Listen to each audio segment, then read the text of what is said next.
నమస్తే శ్రీమాత్రే నమః శ్రీ గురుభ్యో నమః. మనం ప్రతిసారి అంటే నేను చర్చించే ప్రతిసారిని యోగాల గురించి చెప్తూ ఉంటాను. ఏ సమయంలో ఏ యోగాలు పడతాయి, ఆ యోగాలు ఏ ఏ గ్రహాల ద్వారా మనకి అనుకూలిస్తాయి, ఆ గ్రహాల వల్ల ఆ యోగాల వల్ల దేశకాలమాన పరిస్థితులు ఎలా ఉంటాయి, దాంతో పాటుగా మేషాది ద్వాదశ రాశుల వారికి ఎలాంటి ఫలితాలు, మిశ్రమ ఫలితాలా, శుభ ఫలితాలా, మంచి ఫలితాలా, చెడు ఫలితాలా, ఇలాగా నేను ఎప్పుడూ మీకు మీ ముందుకు ప్రతిసారి ఒక్కొక్క యోగాన్ని తెచ్చిస్తుంటాను. అయితే ఇప్పుడు నేను మీకు అందించే ఒక బ్రహ్మాండమైన యోగము, మహారాజ యోగము, అది ఎవరిస్తున్నారు అంటే కనుక మన శని భగవానుడండి.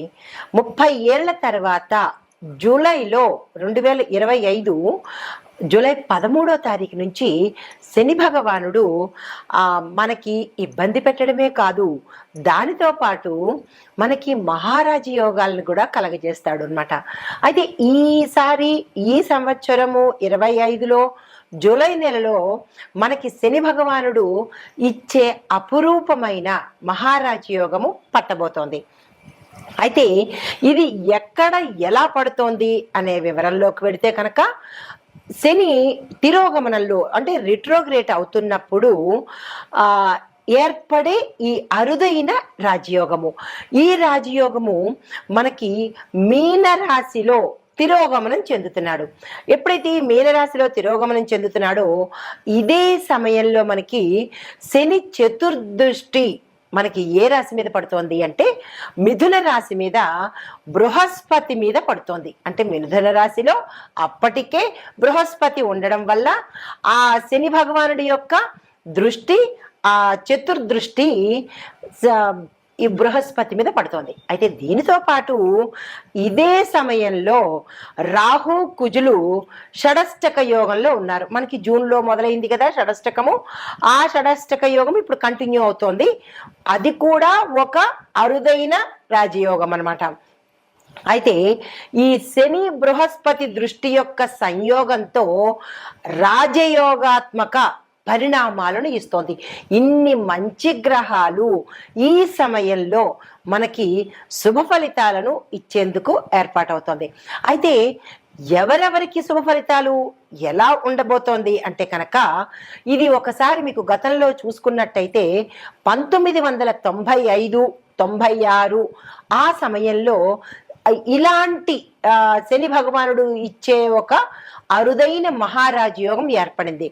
మళ్ళా 30 సంవత్సరాలకి మనకి జూలై నెలలో ఏర్పడబోతోంది. అయితే ఈ ఏర్పడడానికి మనకి దేశకాలమాన పరిస్థితులు నేను ఎప్పుడు ప్రస్తావిస్తూ ఉంటాను, ఒక మనుషులకి రాశులకే కాకుండా దేశకాలమాన పరిస్థితుల్లోనూ దేశ రక్షణ విభాగము, రాజకీయ విభాగము, ఇలా ఆర్థిక విభాగము, న్యాయ విభాగము, ఇలా ప్రతి ఒక్క అంశంలోనూ కూడా ఈ యొక్క గ్రహాల యొక్క ఫలితాలను మనం తెలుసుకుంటూ ఉంటాము. ఆ గ్రహాల ఫలితాలే ఒక్కొక్కసారి మనకి దేశం మీద, రక్షణ వ్యవస్థ మీద ఇలాగా ప్రమాదాలు, అదృష్టాలు ఇలాంటి వాటి మీద కూడా పడుతూ ఉంటుంది అనమాట.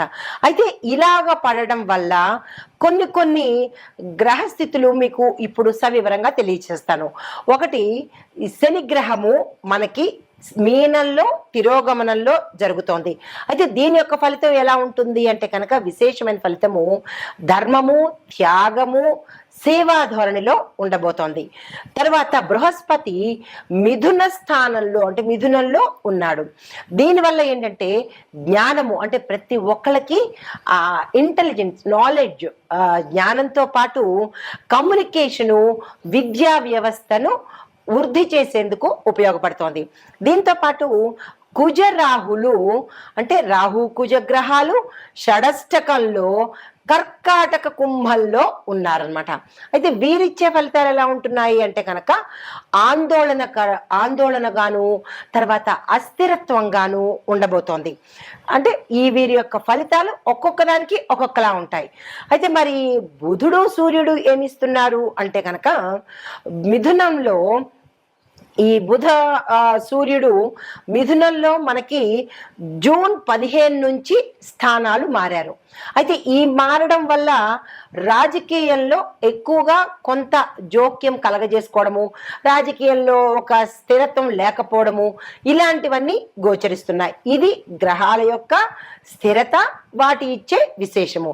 అయితే మరి దేశకాల సామాజిక పరిస్థితుల గురించి ఎలా ఉండబోతున్నాయి అంటే కనుక, ముందుగా రాజకీయ మార్పులు ఎలా ఉండబోతున్నాయి చూద్దాము. అయితే ఇవి పంచాంగ పరంగా చెప్పేవే, తర్వాత పంచాంగ శాస్త్రం, జ్యోతిష శాస్త్ర పరంగా చెప్పేవే తప్ప ఏదో ఊహించి కల్పించినవి మాత్రము కాదు, గమనించగలిగినది. అయితే రాజకీయ పరంగా పెద్ద పెద్ద స్థాయిలో పార్టీల్లో మార్పులు వస్తాయి, నాయకత్వాలలో కూడా మార్పులు చోటు చేసుకునే అవకాశాలు కనబడుతున్నాయి. దీంతో పాటు కొన్ని రాష్ట్రాల్లో అన్ఎక్స్పెక్టెడ్ రిజిగ్నేషన్స్ కానీ, ఎలియన్సెస్ అంటే కొన్ని అనుకోని పరిస్థితులు కానీ తల ఎత్తే అవకాశాలు కనబడుతున్నాయి. తర్వాత నూతన రాజకీయ యజ్ఞము మళ్ళా తిరిగి మొదలయ్యే అవకాశం కనబడుతోంది. యువ నాయకులకు ఇది చాలా చక్కని సమయము. ఎవరైనా కొత్తగా పార్టీల్లోకి రావాలన్నా, రాజకీయ రంగంలోకి రావాలన్నా ఇది మంచి సమయము. ఆ దిశగా ప్రయత్నాలు చేసుకోండి. అయితే కొన్ని పాత రాజకీయ పార్టీల్లో కొంత అస్థిరత ఏర్పడే అవకాశం కనబడుతోంది. అయితే ఇంకా ఆర్థిక రంగం చూసినట్టయితే ఎలా ఉంటుందంటే, దేశ ధన మూలకంగా కొంచెం మెరుగుదల కనబడుతోంది. ముఖ్యంగా రిటైల్ రంగంలోనూ, రియల్టీ అంటే రియల్ ఎస్టేట్ రంగంలోనూ, ఇన్ఫ్రాస్ట్రక్చర్ రంగాలలో కొంత మార్పులు జరగబోతున్నాయి. తర్వాత bit coin, crypto, digital currency విషయాలలో గట్టి నిర్ణయాలు, విధానాలు అమలుపరిచేటట్టుగా గోచరిస్తోంది. అయితే రూపాయి విలువ స్థిరంగా ఉంటే సరిపోతుంది. విదేశ పెట్టుబడులకు ఆకర్షితం అయ్యేటట్టుగా మనకి రూపాయి విలువ ఉండబోతోంది. అయితే చమురు ధరలు, ఇంకొక అంశం ఏంటంటే, చమురు ధరలు తగ్గినప్పటికీ లోకల్గా ట్యాక్స్ విషయాలలో ప్రజల మీద భారం పడే అవకాశం కనబడుతోంది. ఇది ఆర్థిక పరంగా. అయితే మరి న్యాయ వ్యవస్థ పరంగా చూసుకున్నట్టయితే ఎలా ఉండబోతోంది అంటే కనుక, కొన్ని పెండింగ్ రాజకీయ కేసులు వేగవంతంగా ముందుకు నడిచేటట్టుగా గోచరిస్తోంది. అత్యున్నత న్యాయస్థానాలలో ముఖ్యమైన తీర్పులు వెలువడే అవకాశాలు కూడా కనబడుతున్నాయి. అయితే న్యాయ రంగంలో డిజిటలైజేషన్ కూడా అయ్యేందుకు అవకాశాలు గోచరిస్తున్నాయి. ఇక రక్షణ విభాగానికి చూసుకున్నట్టయితే కనుక, సరిహద్దు పరిస్థితులు కొంత పటిష్టంగా ఉండేటట్టుగా చర్యలు తీసుకోబోతున్నారు. తర్వాత అణు సామర్థ్యము, యుద్ధ డ్రోన్ల అభివృద్ధికి బలమైన చర్యలు తీసుకోవడము, టెక్నాలజీని ఇంప్రూవ్ చేయడము, ఇలాంటివన్నీ జరగబోతాయి అన్నమాట. అయితే రక్షణ రంగంలో చూసుకున్నట్టయితే కొత్త ఒప్పందాలు కుదరడము, మరీ ముఖ్యంగా రష్యా, ఫ్రాన్స్, ఇజ్రాయెల్ వంటి దేశాలతో కొన్ని ఒప్పందాలు జరిపించుకునేటట్టుగా గోచరిస్తోంది. అయితే వ్యవసాయ రంగం, గ్రామీణాభివృద్ధి చూసుకున్నట్టయితే వ్యవసాయ రంగానికి కొంచెం వర్షాభావము, అంటే వర్షాలు చాలా అనుకూలంగా ఉండడము, రైతులకు ఊరట కలగడము, మంచి పంటలు పండే అవకాశాలు కనబడుతున్నాయి. దీంతో పాటు రైతు సమస్యల మీద ప్రభుత్వము వాస్తవంగా వాళ్ళ ప్రాబ్లమ్స్ ఏంటి అనేది చర్యలు తీసుకునేందుకు అవకాశాలు కనబడుతున్నాయి. అయితే సబ్సిడీలు, ఇంక్రిమెంట్లు, క్రెడిట్ స్కీములు మరికొంత సమర్థవంతంగా ప్రజల్లోకి తీసుకెళ్లేందుకు దోహదపడుతుంది. తర్వాత సామాజిక పరంగా చూసుకున్నట్టయితే చట్ట శాసనాలు అంటే చట్టానికి కొంత వ్యతిరేక దిశగా వెళ్ళడము, కొంత ఉద్రిక్తత అవ్వడము, ప్రజలకు ఇష్టం లేకపోవడము, ఇలాంటి చర్యలు సామాజిక పరంగా జరిగేందుకు అవకాశాలు కనబడుతున్నాయి. అయితే దీంతో పాటు దేశభక్తి యువతలో కూడా పెరిగే అవకాశాలు కనబడుతున్నాయి. అయితే దీనితో లక్కీ రాశులు అంటే ఈ శని యొక్క మహారాజయోగంలో ఏ రాశులకు మనకి అభివృద్ధి కనబడుతోంది అంటే కనుక, వృషభ రాశి వారికి, తరువాత కర్కాటక రాశి వారికి, కన్యా, ధనస్సు, కుంభ, ఈ 5 రాశుల వాళ్ళకి విశేషమైన ఫలితాలు ఇస్తున్నాయి. అయితే ముందుగా వృషభ రాశి వారికి ఎలాంటి అంశము అంటే కనుక, ధనము విపరీతంగా రావడము, ఆకస్మిక ధనము, ధనానికి సంబంధించినటువంటి వృద్ధి కనబడుతోంది. స్థిర చరాస్తులు కూడా వీళ్ళు వృద్ధి చేసుకుంటారు.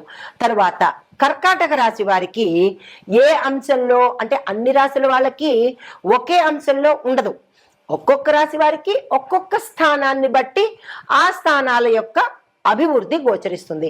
ఇప్పుడు కర్కాటక రాశి వారికి చూసుకున్నట్టయితే ఈ రాశిలో ఉండే వారికి రాజకీయ పరంగా మంచిగా జరిగే అవకాశం ఉంది, ఆధ్యాత్మిక పరంగా అభివృద్ధి కనబడుతోంది.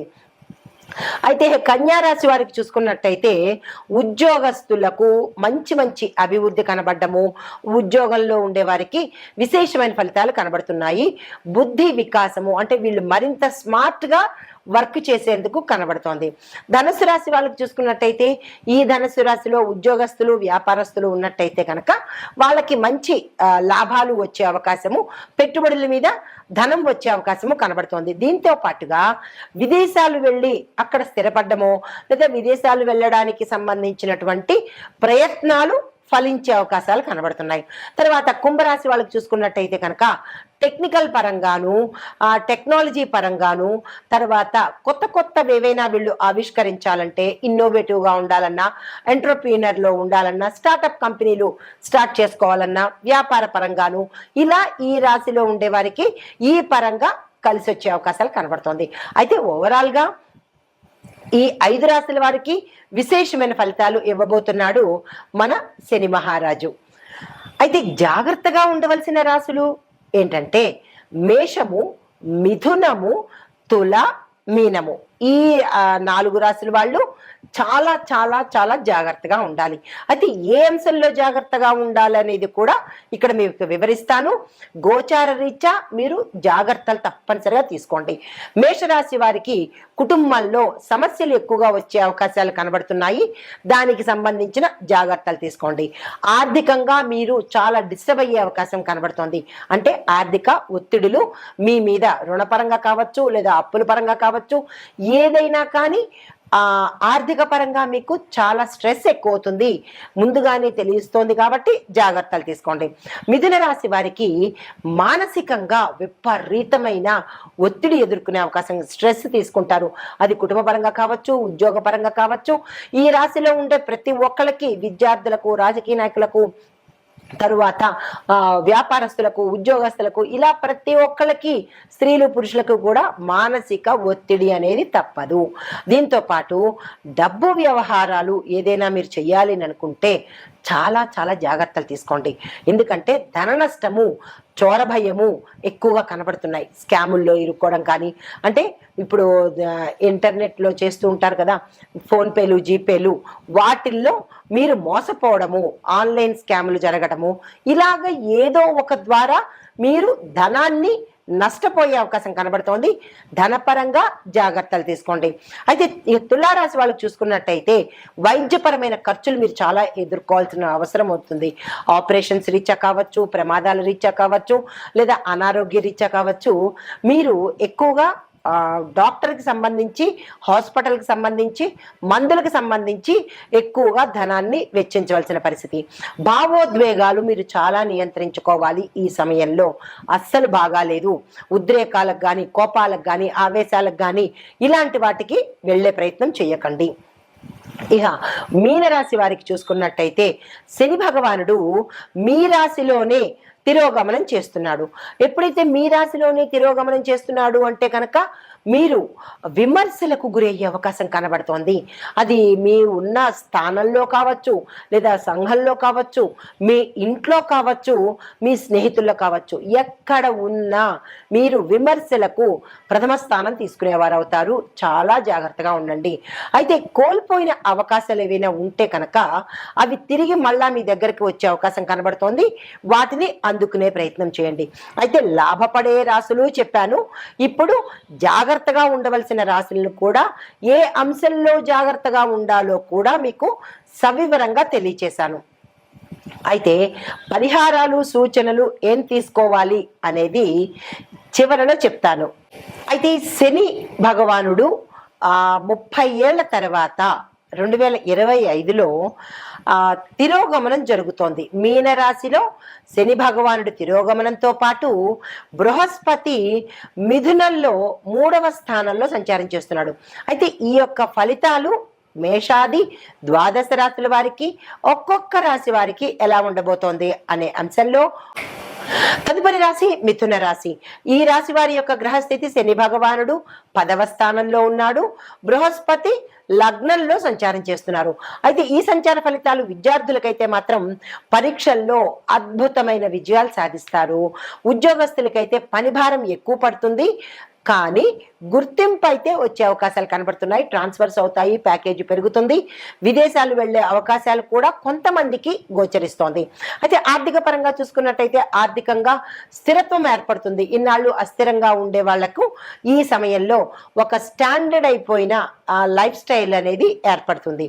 దీంతో పాటుగా ఖర్చులు కూడా కొంచెం ఎక్కువయ్యే అవకాశం ఉంది. ఖర్చుల విషయంలో జాగ్రత్తలు తప్పనిసరిగా తీసుకోండి. ఆరోగ్యపరంగా చూసుకున్నట్టయితే మెదడుకు సంబంధించి స్పైనల్కి సంబంధించిన నొప్పులు కానీ, నడుము నొప్పులు కానీ, వెన్నెముక నొప్పులు కానీ, మెదడుకు సంబంధించి తలనొప్పులు కానీ ఇలాంటివి వచ్చే అవకాశాలు కనబడుతోంది. అలాంటి సూచనలు ఏవైనా మీకు కనిపిస్తే తక్షణమే డాక్టర్ పర్యవేక్షణ తీసుకోండి. కుటుంబపరంగా చూసుకున్నట్టయితే మీ ఇంట్లో ఎవరైనా పెద్దవాళ్ళు ఉంటే, వయసు మీద పడిన వాళ్ళు, వృద్ధులు ఉంటే కనుక వారి యొక్క ఆరోగ్యం పట్ల జాగ్రత్తలు తీసుకోండి. అయితే రాజకీయ పరంగా చూసుకున్నట్టయితే మీరు చాలా చక్కగా ఈ సమయంలో మంచి మంచి పదవులు పొందడం కానీ, మీ పేరు మార్మోగడం కానీ, మీ పట్ల ప్రజలకు నమ్మకం కలగడం కానీ, అధిష్టానంలో మంచి మంచి కీలకమైన పదవులు పొందే అవకాశం కనబడుతోంది. అయితే యూత్ యొక్క ఆధిపత్యం ఎక్కువగా ఉంటుంది. ఈ మిథున రాశిలో ఉండేవారు ఎవరైనా రాజకీయ రంగంలోకి వద్దామని అనుకున్న వాళ్ళకి ఈ సమయము ద బెస్ట్ సమయము. తక్షణమే ఆ ప్రయత్నాలు చేసుకోండి. అయితే మీకు చెప్పదగిన పరిహారము, బుధవారం రోజు తులసి వనంలో కానీ, మీ ఇంట్లో తులసి మొక్క దగ్గర కానీ దీపం పెట్టినట్టయితే బుధుడికి సంబంధించిన గ్రహదోషాలు ఏమైనా మీ జాతకంలో ఉండుంటే కనుక పోగొట్టుకుని సానుకూలమైన ఫలితాలు పొందుతారు. ఇవి గోచార రీత్యా చెప్పదగిన ఫలితాలు. మీ జాతకంలో బుధ ఇబ్బందులు ఏమైనా ఉంటే కనుక తెలుసుకుని దిశగా ప్రయత్నాలు చేసుకోండి. నమస్తే. అయితే ఇప్పుడు ఈ మేషాది ద్వాదశ రాశుల వారికి ఈ శని తిరోగమనంలో మీరు ఏం చేసుకోవాలి, మీ యొక్క బాధలకు ఎట్లాంటి మంత్రం చదువుకోవాలి అనేది తదుపరి రాశి మిథున రాశి. ఈ రాశి వారికి చెప్పదగిన మంత్రము ఓం శ్రీం శనేశ్వరాయ నమః. ఈ మంత్రం చదవడం వల్ల లాభం ఏంటంటే స్థిరమైన బుద్ధి కలుగుతుంది, నైతికంగా మంచిగా ఉండబోతారు, కార్యసిద్ధి, మీరు ఏ కార్యాన్ని అయితే తలబెడతారో ఆ కార్యసిద్ధి జరుగుతుంది. కానీ 108 సార్లు తప్పనిసరిగా చదువుకోవాలి. మీ ఇష్టము. ఇప్పుడు జప విధానము, ఇందాక నేను మంత్రాలు చెప్పాను కదా, ఆ మంత్రాలు ఎలా చదవాలి అనేది కూడా చెప్తాను. సంతృప్తికరంగా మీరు చదువుకునే ప్రయత్నం చేసుకోండి. తద్వారా లాభాలు పొందాలని ఆశిస్తూ మీకోసం అయితే ప్రతిరోజు ఆదివారం రోజు బృహస్పతి కోసము, అంటే గురువు కోసం చేయవలసిన రోజు ఆదివారము, శని భగవానుడి కోసం చేసే మంత్రము శనివారం రోజు చేసుకోండి. 2వ నియమము 108 సార్లు జపించడం ఉత్తమము. అయితే మాల ద్వారా కానీ లేదా ధ్యానం ద్వారా కానీ మంత్ర జపం చేసుకోవాలి. ఎలా పడితే అలాగా, ఎక్కడ పడితే అక్కడ కాదు, చాలా నిష్ఠతో చేసుకోండి. 3వ నియమము నల్ల వస్త్రధారణ, బ్లాక్ కలర్ వేసుకొని శనివారం రోజు శని భగవానుడికి, పసుపు రంగు వస్త్రధారణ చేసుకొని గురువారం రోజు గురువుకి చేసినట్టయితే కనుక శుభప్రదము. నమస్తే.